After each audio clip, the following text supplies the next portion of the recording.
আপোনাৰ কষ্টোপাৰ্জিত ধনকেইটাও এতিয়া বেংকত সুৰক্ষিত নহয়। ভৱিষ্যতৰ বাবে সাঁচি থোৱা ধনকেইটা আপোনাৰ অজ্ঞাতে নিশাটোৰ ভিতৰতে নোহোৱা হ'ব পাৰে বেংক একাউণ্টৰ পৰা। শেহতীয়াকৈ মেৰাপানীত পোহৰলৈ আহিছে বেংক একাউণ্টৰ পৰা ধন সৰলকি হোৱাৰ একাধিক ঘটনা। বিশেষকৈ মেৰাপানীস্থিত পাঞ্জাৱ নেশ্যনেল বেংক শাখাৰ কেইবাজনো গ্ৰাহকে বেংক একাউণ্টৰ পৰা ধন হেৰুৱাই সৰ্বশ্ৰান্ত হ'ব লগাত পৰিছে। বিগত 9 আগষ্ট তাৰিখে নিশা মেৰাপানী টাউনৰ ৰঞ্জিত সাহা নামৰ এজন ক্ষুদ্ৰ ব্যৱসায়ীৰ একাউণ্টৰ পৰা হঠাতে নোহোৱা হয় 24,000 টকা। মোৰ পাঞ্জাৱ নেশ্যনেল বেংকত একাউণ্টত পইচা আছিলে। যোৱা 23 তাৰিখে ৰাতি 11:22 মোৰ একাউণ্টৰ পৰা অট'মেটিক পইচা 10,000 টকা কাটি লৈ গুচি গ'ল। মই সম্পূৰ্ণ তেতিয়া চাইছোঁ মোৰ মোবাইলত মেছেজ আহিছে OTP আহিছে। তাৰ মই OTP কোনো শ্বেয়াৰ কৰা নাই। তাৰ মই মোবাইলটো ছুইচ অফ কৰি দিছোঁ। কিন্তু পিছত চাইছোঁ দেখিছোঁ মোৰ একাউণ্টত বেলেগ এটা মোবাইল নাম্বাৰ হেক কৰি দিলে। বস্তুটো তাত কানেকশ্যন লগাই মোৰ মোবাইলত যি মেছেজ আহে তাৰ মোবাইলত সেই মেছেজটোৱে যায়। তাৰপিছত মই উপায় নাপায় ৰাতিপুৱা মোবাইল অফ কৰি ৰাতিপুৱা থানাত আহিছোঁ। থানাত দিছোঁ। থানাই লগালগ মোবাইলৰ নাম্বাৰটো বন্ধ কৰি দিছে, মোক ব্লক কৰি দিছে। কিন্তু মোৰ এতিয়াও ভয় হৈছে যে পইচাটো মই ঘূৰাই পাবলৈ বেংকত মই আহিছোঁ। বেংকে ক'লে বৰ বিশেষ গুৰুত্ব নিদিলে।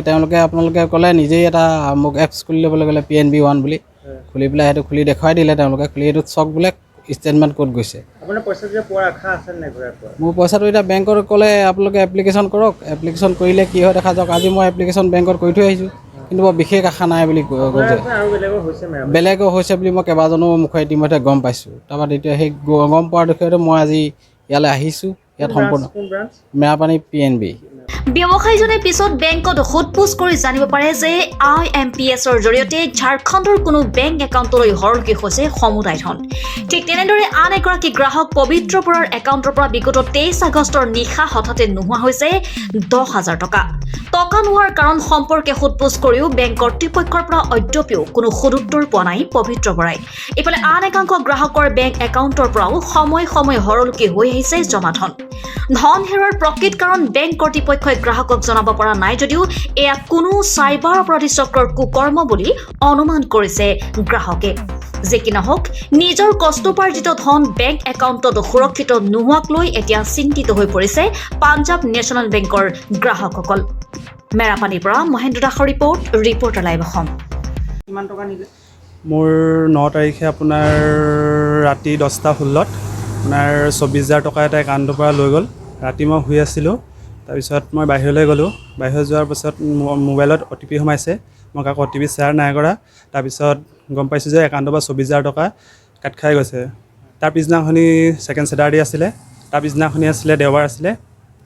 সোমবাৰে গৈছোঁ বেংকত জনাইছোঁ যে বেংকে কৈছে যে ষ্টেটমেণ্ট উলিয়াবলৈ। ষ্টেটমেণ্ট উলিয়াই চালোঁ। ষ্টেটমেণ্টৰ মতে জনোৱা হৈছে আপোনাৰ IMPSৰ যোগেদি ট্ৰেন্সফাৰ কৰা হৈছে। কাৰণ মই কোনো IMPS কৰাও নাই। খবৰ ষ্টেটমেণ্টৰ চোৱাৰ মতে আপোনাৰ ঝাৰখণ্ড জেগা ঠাইত গৈছে এক্সিছ বেংক তাত ট্ৰেন্সফাৰ হৈছে। মই গুগলত চাৰ্চ তাতে এতিয়া চাৰ্ভাৰ ক্ৰাইমে হৈছে নে এতিয়া বেংকৰ লগত কিবা যোগাযোগ আছে সেইটো মই ধৰিব পৰা নাই। বেংকে আপোনাক টকাটো ঘূৰাই পোৱাৰ ক্ষেত্ৰত একো কোৱা নাই? একো কোৱা নাই। মই বেংকত গৈছিলোঁ কমেও আজি একাউণ্ট মোৰ পইচা ট্ৰেন্সফাৰ হৈছে আপোনাৰ 10-15 দিনমান হৈ গ'ল। বেংকে কোনো ৰেছপঞ্চিবল লোৱা নাই। পাঞ্জাৱ নেশ্যনেল বেংক মেৰাপানী ব্ৰাঞ্চৰ 24,000 টকা লৈ গৈছে। আৰু হয় ভালে মানে হৈ গৈছে, আগতো হৈ গৈছে, এতিয়াও হৈ গৈছে, ৰাতি নাইকিয়া হৈ গৈছে। মই ইয়াতে সতৰ্ক হ'ব কৈছোঁ যে ৰাইজসকল পাঞ্জাৱ নেশ্যনেল বেংকৰ কোনো ছিকিউৰিটি বৰ্তমানলৈকে দেখিব পৰা নাই। ৰাইজেও সতৰ্ক হোৱাটো ভাল। যদি আমি বেংকত যদি পইচা ৰাখোঁ যদি তাৰ পৰাই যদি গায়ব হৈ যায় আমি তেতিয়া ঘৰতো যদি ৰাখিব নোৱাৰোঁ। আমি বেংকত আমি ছিকিউৰিটিৰ কাৰণে ৰাখোঁ। বেংকত কোনো ৰেছপঞ্চিবল লোৱা নাই। আজি মই 10-15 দিন হ'ল গৈছোঁ।